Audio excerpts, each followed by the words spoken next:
All right, hello everyone. This is Ignatius. This is my 14th PoE2 video.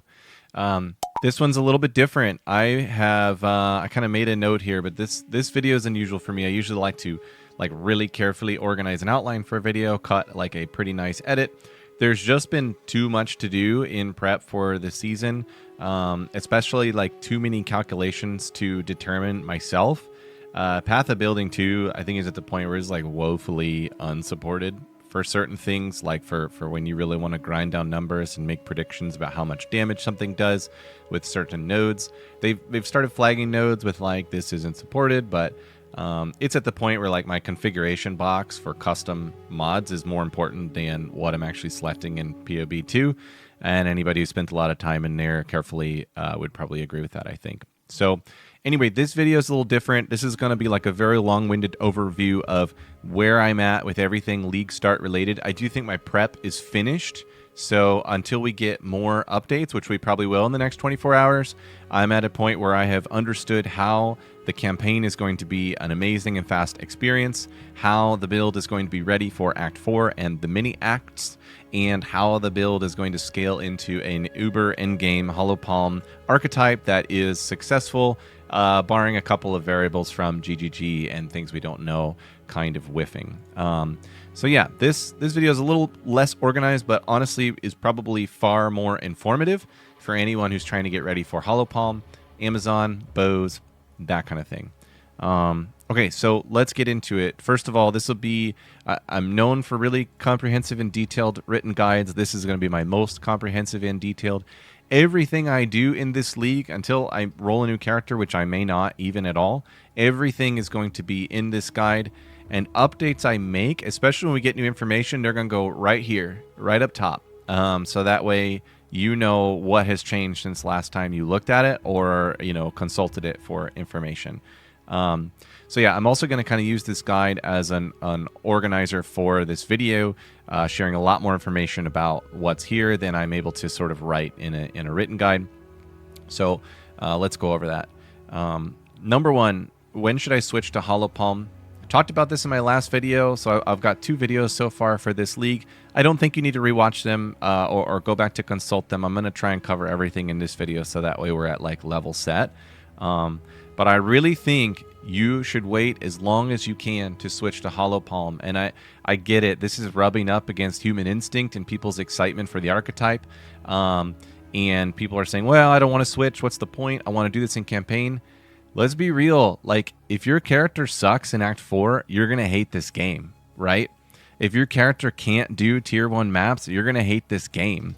And if you're trying to fix your bad Hollow Palm switch when you have like no currency, the trade market is like hyperinflated, and you don't even have a weapon to mess around to help with your scaling, you may even be out of uncut gems or uncut support gems. Just like think of the limitations here for your first time.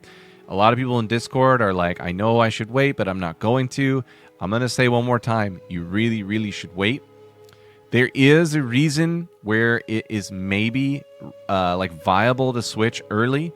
I think it's unlikely, but if they like scale the flat fizz on Hollow Palm, like with diminishing returns, like I don't know how to say this, but like if your Hollow Palm level 10 is like, I don't know, like 500, like we'll just say like level, like really high, and then it starts diminishing. So like it's gone up like 50 per level, but now it starts going up like this as a way to make it so that it's not like, so that it works in campaign, but it's not like too powerful in the end game. If they do like a diminishing return scaling, then maybe, like just maybe, you can switch sooner rather than later. But in my opinion, you have to compare it with bows. I do think this archetype is going to be better than bows in the highest end game. That's not a bait take. That's just numbers. I also think like just a quarterstaff build, non-Hollow Palm, will be better than bows in the highest end game. But I do think when you're in Act 4, when you're in the mini acts following Act 4 with new content, where you're just trying to learn the content, you don't want your build to suck. And Hollow Palm scales more than anything else from the evasion rating and energy shield on your gear. You cannot get high evasion, high ES gear until you're in a high area level that can drop a good item level, that can roll a good prefix on the item. This is kind of some basic stuff, but again, this is a yappy video. Here is a hybrid chest in Craft of Exile. Here are your defensive mods that you want, and here are the item levels where those mods can roll. If you switch at 39, not only are you on a bad, unqualitied base and you don't have scraps to quality it, and if you do, you shouldn't use them, your best roll is right here, and that just keeps on going, right? So just like from a very basic standpoint, you can't get the affixes on gear that buff Hollow Palm until you are in a high area level, which means your character needs to be a higher level, and your character needs to be able to clear that area level. So I've said enough. I've yapped enough. You really shouldn't switch early. You should switch later. It's really like a PoE 1 style. You want to organize all your pieces into a tab and make a hard switch. That's my opinion. All right. I do have some tools I'm going to provide for Hollow Palm as you do switch. One is POB is like brutal for calculating base crit and stuff. I made a custom calculator here. I've shared it in such a way that you can edit the yellow fields. The green fields are like totals, and the red field is what you care about. I'll come back to this when I explain why I'm going Amazon. I'm also going to provide curated trade links for every gear piece you need.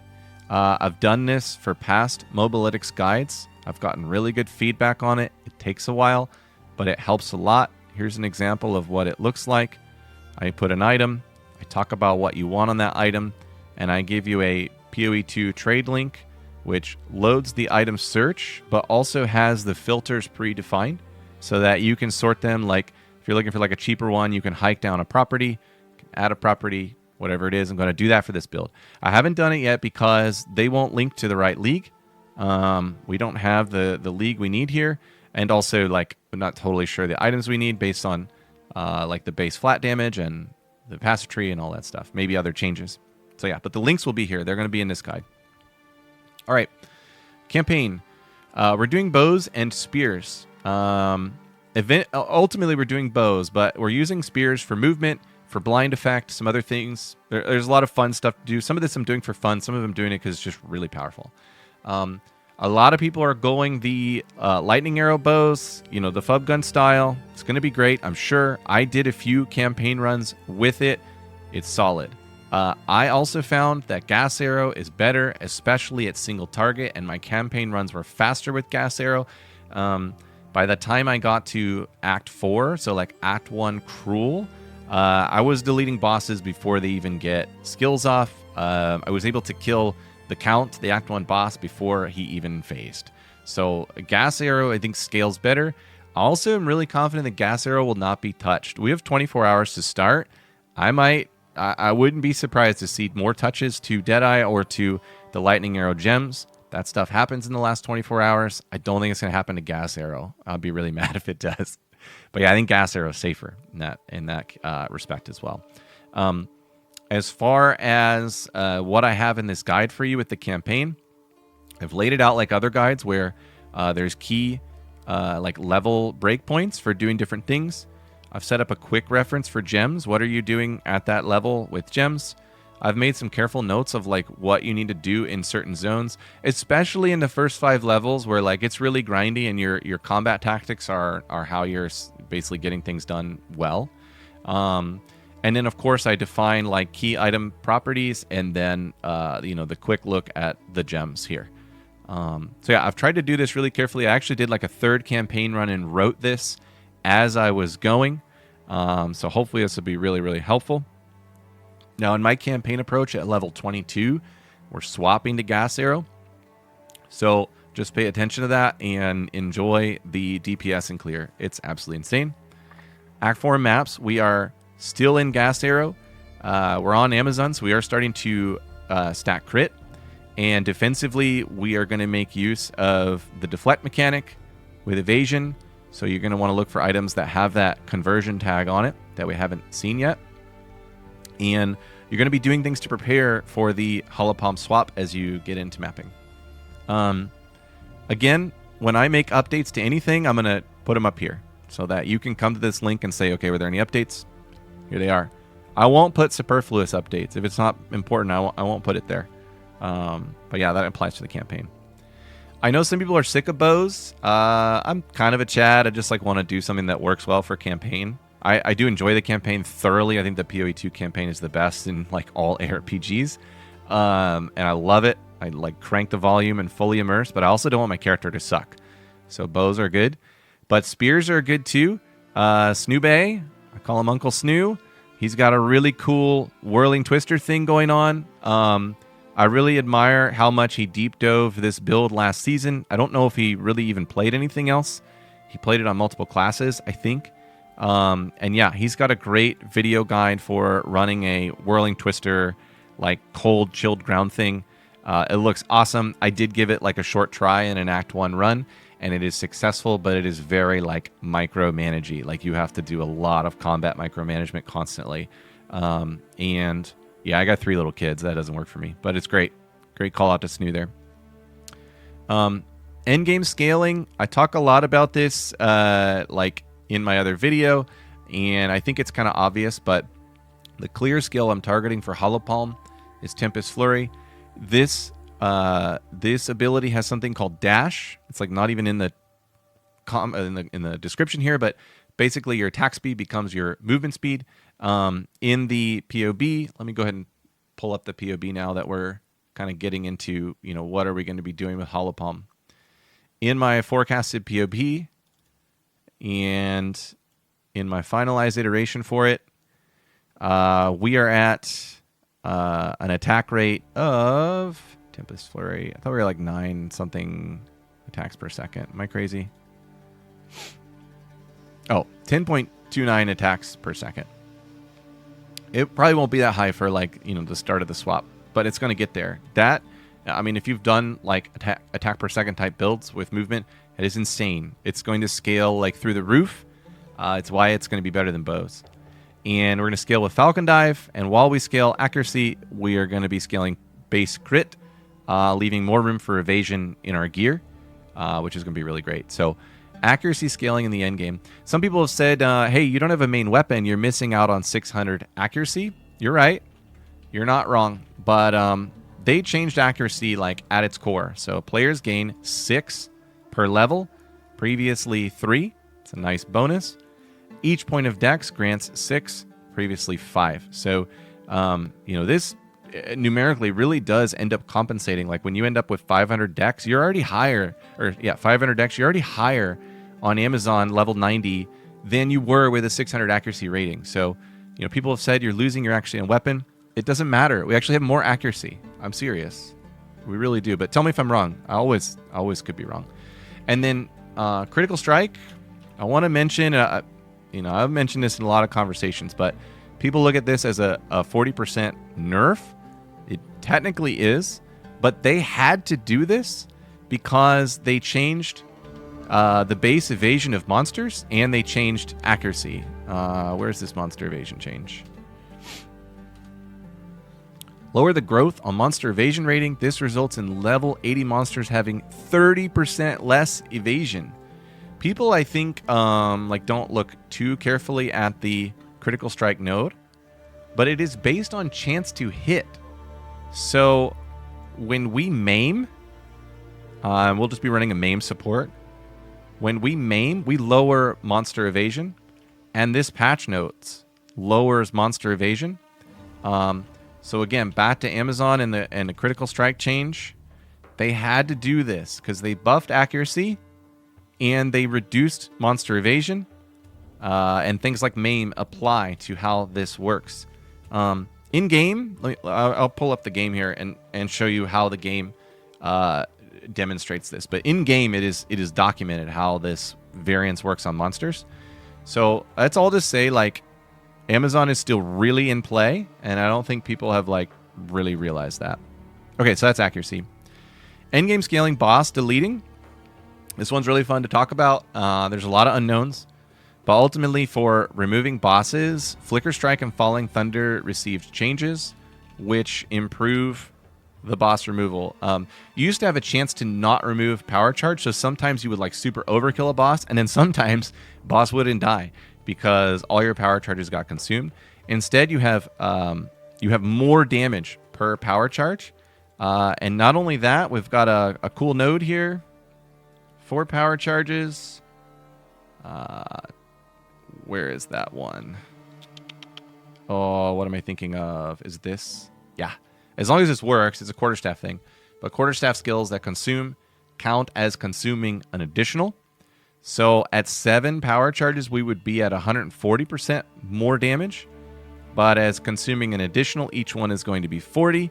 You can see that the scaling is already starting to like really happen. It's really coming. So yeah, I did some numbers in POB. These are all like fictitious numbers. I did them really thoughtfully and carefully, but they're all still fictitious based on these custom modifiers, but with the power charges in there, and like some modest estimations on gear. The 7x flicker is at 73 mil. I had this at 43 mil last season with a quarterstaff in my hand. I have done some versions of this calculation. This is on a pinnacle boss with good evasion. I've done some that are like north of 90 mil. So I think flicker is going to one-shot remove bosses. Sacrifice was supposed to make it so we can't pre-buff with power charges, but we still can. We either have to toggle off cast on crit, toggle on sacrifice in main swap, or just run sacrifice in both swaps and just not use it until we get to a boss. That's totally fine. We boss all the time in PoE 2, and we repeat pinnacles. So, Falling Thunder is also in play for boss removal. Another shout out, Sarge. This guy's awesome. If you haven't heard of him, he is one of the few PoE 2 guys who actually like goes in and figures things out for real. He is going to run Falling Thunder. His calculations of DPS are similar to Flicker. I think he hasn't used Flicker very often because he's a hardcore guy. Flicker gets you killed. So yeah, Falling Thunders would be awesome. Check out Sarge if you're interested in that, and just check out Sarge in general. He's awesome. Endgame scaling evasion. So another thing with Amazon is fantastic. Stalking Panther. We get to double our evasion rating from helmet, gloves, and boots. And what this means is we are free to use our body armor as we please. To start, in the first iteration of Hollow Palm, we're going to use our body armor to have a flat ES chest, which will give us 1,000 plus ES. And then we don't have to worry about hybrid gear in the other slots. Our ES and our base crit from Hollow Palm is just kind of set with the armor, which is great. And then we're not losing evasion for deflect and defensiveness. Later on, I eventually see us running a Tabula Rasa with 6 emeralds that buff crit bonus and basically shoot the DPS of this build off into the many hundreds of millions. It's going to be fantastic. I actually can't wait.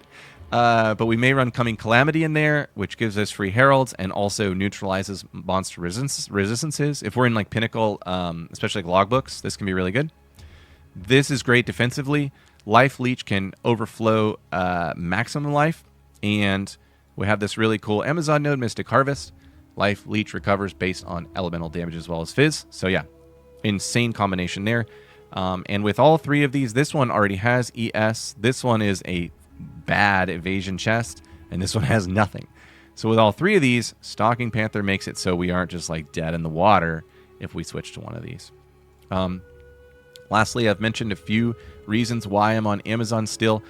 Ultimately, the reason Amazon is better is that it will scale higher in the like uber endgame phase if Hollow Palm is in play, maybe even for bows. I know everybody's super hyped on Deadeye. Deadeye looks really cool, but I think Deadeye runs into some awkward moments with Hollow Palm, and I think also Deadeye hits a like limitation in terms of how important it is to have the ascendancy nodes that it provides. So the ascendancy nodes are generally more useful in the campaign and early mapping. And then when you get out into, I can run any high tier 15, tier 16 map I want, and I can run all Pinnacle content, then it's all about speed of clear. And the the Deadeye nodes suddenly become less useful for that, and very limiting. And then I think you look at Ritualist, you look at Gemling, and you look at Amazon, and I see Amazon as being the highest scale. I could easily listen to and agree to an argument that Gemling will be the highest scale. And then Ritualist is like always awesome. We can always switch to Ritualist if we want to. The other thing is that people don't realize Predatory Instinct. This is 50% more damage against enemies with open weakness. This is part of why we remove bosses so easily in campaign with Gas Arrow, because we effectively get 25% more damage on bosses from all sources. Like, it doesn't care about the source here. It is about half of the boss life bar that is 50% more, so I deduce it to like a 25% more. This is really amazing, and for all of the campaign, we pretty much just clear all the other content in one arrow anyway. So yeah, pretty powerful. To sum it up, we don't have all the information. I could be wrong about everything. Hollow Palm could be dead in the water if the flat fizz is bad.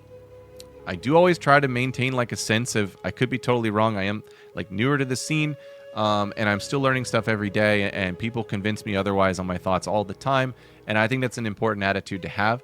So if you disagree, like, just tell me and tell me why, and let's learn. Like, the debates are a process where we learn. They're not something where I need to be right and somebody else needs to be wrong. But this is where I'm at. Deadeye, of course, will be good. Nobody's going to be like, oh, I shouldn't have gone Deadeye. Except for us, like, super min-maxers who we get to the very end game where we're looking at what are the limitations of my build for going even faster and killing things even cleaner. Maybe even, like, things like removing a P6, temporal boss in Sekima's, what class can do that the best? It's going to be Amazon. That's my guess. Okay, what else do I want to talk about? The HPT calculator. So here's something interesting, and I'll use like the difference between Amazon and Deadeye as an example, okay? Let me remove all this. Okay, so here we are with a Hollow Palm and no gear and no Ascendancy. We get a 5 base flat crit, and we want our crit chance to be 100. We need it to be 100. The reason we want it to be 100 is because if it's not 100, then when we start our boss clear, the boss might not crit and the boss might not die in one hit. And when you get into that min-max range, you can get your character to a point where boss always dies in one hit, usually in less than 1 second, and you want to. So how do you do that every time you get this to 100? The other thing is, once it is 100, any additives that you have to your gear, where we call it flat damage. So like these gloves here, this is like a level 40 character I did for a campaign run. These gloves have flat damage. Let me go back to POB. Everybody's going to be running breach rings with flat rolls. As soon as you have these flat rolls and you're crit capped, the damage scaling is just unbelievable because you can scale crit bonus. So that was like a really long reason why we want this number to be 100. Let me zoom in a little more here. Okay, so how do we get it to 100? Well, we're going to play around with Energy Shield because that's how we're getting the extra base crit from Hollow Palm technique. So let's say we have a 1000 ES chest. Not bad. Now we're at 10 here. Let's say we have a 350 ES helmet. Not bad. We'll say like 250 on boots. It's actually pretty solid. And like 100 on gloves. That's also pretty solid, okay? So now we're at 17 here. We haven't buffed the attack speed at all because we ignored evasion completely. That's not good, right? We're going to come back to that. It's not very good. HPT flat is base. And then let's say from our passives, from our gear, and from our jewels, let's say we're at 300 increased critical hit. And let me see like what my increase is based on stuff here. Where does it? Is this? Is it 311? Okay, I've got a 311 increase here with some pretty decent fake gear and passives and jewels. So 300 is like it's a number that's honestly kind of hard to hit with passives and jewels without sacrificing a lot of other value for your character. And look, we're not at 100. And this is where Deadeye gets weird because Deadeye doesn't want to go all ES, right? You have Tailwind. You're on a Dex tree. You want to go evasion. We have deflect now. You want to stack your evasion, roll it to deflect. And we're at 88. And what we need is additional base flat crit from somewhere else. All right. So if it hasn't clicked yet, like if you're on Deadeye in the end game, you're in a weird spot here because you didn't want to do this to begin with because you actually want to use evasion. But you really want this to get to as close to 100 as possible, ideally to 100. This is already like a reasonable number to say this is, slightly min-max. We could go to like 325, but this is an additive stat, so you can only do this so much. And what you need is right here, additional base flat crit. Now, I will call out, you get one for free. It's right here. So we'll add that, and we'll go back to 300.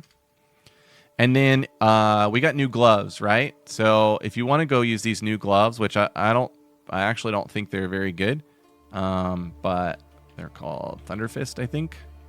I did talk in my other video why I don't think they're very good. We don't know the range on here, but I saw a screenshot that was like 0.9. So we'll be generous. We'll say you can get a full 1 roll on that, which is probably worth like, I don't know, 100 divs or something. All right, so your Deadeye, you stacked ES. Now these numbers could be higher, right? These are like 20% quality, average, above average rolls. I think these are pretty good. Somebody correct me. I'm kind of familiar with the ranges here.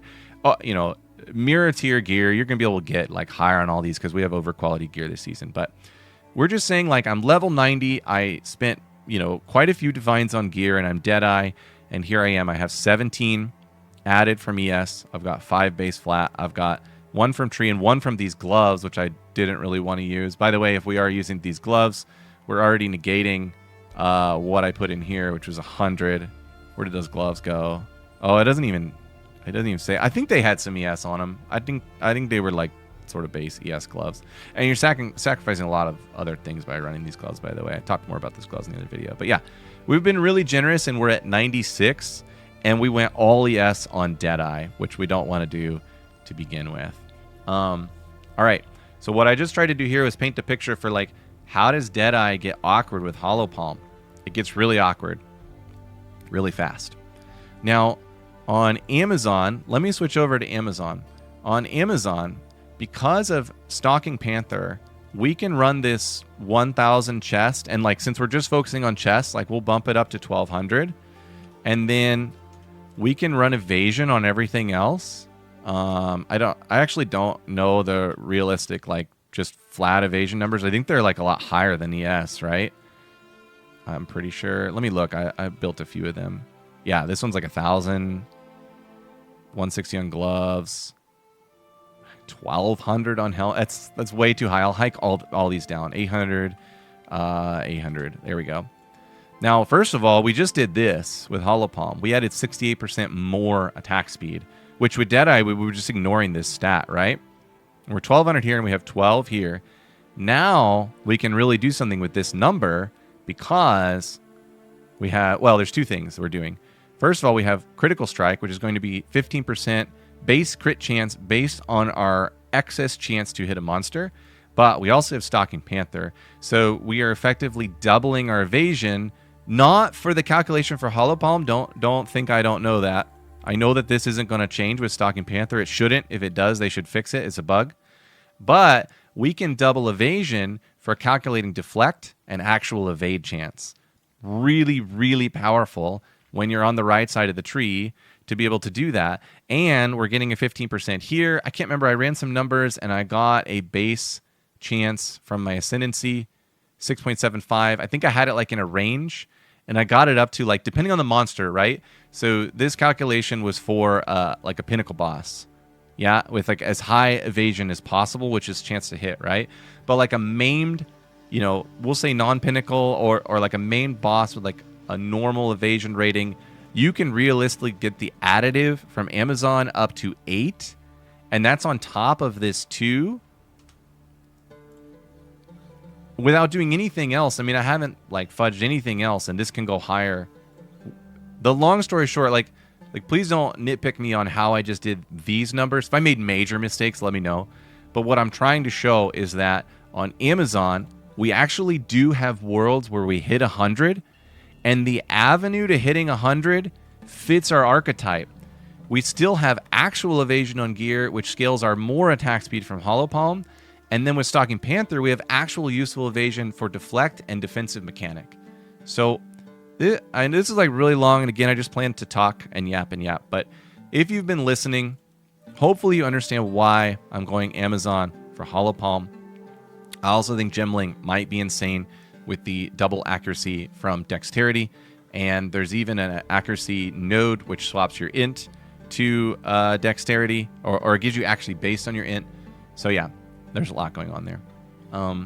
The other thing I'll say about Amazon is that while we've been scaling chance to hit using accuracy so that we can get this additional base flat crit, which is fantastic, And I only put this at 8. I mean, with the other numbers that we had for Deadeye, we're over 100. We can run gems like super critical. But yeah, we'll just like put it at 8 or 7 or 6 or whatever. And we can add ES over here with hybrid gear. There's so much flexibility with Amazon. I keep coming back to it. I'm sorry. But yeah, my train of thought. So the other thing I'll say is that not only do we do all of this through evasion, and we're adding defense through Amazon, but we are also adding attack speed like crazy because we're scaling the heck out of accuracy. And we have Falcon Dive. Let me show it in game. It's much prettier. I love Falcon Dive. Attack speed per 250 accuracy rating. So again, when we get into that highest in game where we just want to scale now the speed of our clear, Amazon takes every path to hitting 100 here that buffs defense and attack speed scaling. So yeah, I'm gonna go back to my humble line. I am new. I can be wrong about all sorts of things. I welcome criticism and refinement of my thinking, but at a very logical level, I've tried to follow these numbers down their various paths, and the answer to this I think is really clear if you're willing to listen to all the justification for it. And meanwhile, I did the whole campaign with Amazon and Gas Arrow, and it was insane. I did not get slowed down at any moment. The hardest part of that campaign was level 1 through 5. It was just a fantastic experience. So I think this is a super ideal archetype for this league. Barring some major changes in the next 24 hours, I don't think I'm going to even need another character. And it's also going to be really fun and very flexible. And the end game is going to have limitless scaling and abuse of game mechanics, not exploits. These are all built in. But yeah, we're gonna make it awesome. I think that concludes this video. I think that's everything I wanted to cover. I'm gonna go ahead and publish this and tag the video. If you haven't joined my Discord, come on over. I am active there every day, and we have some other people who are very good at responding and talking and being a part of the conversation. I've got a channel called The Hollowed One, where we are discussing this archetype. I've got channels for other builds here. We have a tinfoil hat section where, holy cow, guys, way to go, where you can post really interesting thoughts you have. I also link, as the season goes, I link my POBs and updates, and I link my loot filters and updates here. And yeah, just really good stuff. Come on over and join the Discord if you haven't. Of course, subscribe to my YouTube, all that cool stuff. I do stream on Twitch and YouTube occasionally, so follow me, catch me if I go live. I'm not a super big live streamer, but I do it every once in a while. Thank you, everyone, for being a part of this League Start plan. This has been so much fun. I'm so excited for the League. We are so lucky to have grinding gear games. PoE offers us things that no other games ever made offer us, and it's part of why we are all so emotional and visceral about what they do with the game, because we love it so much and we know it is a treasure. So yes, awesome PoE stuff. Thank you, everyone.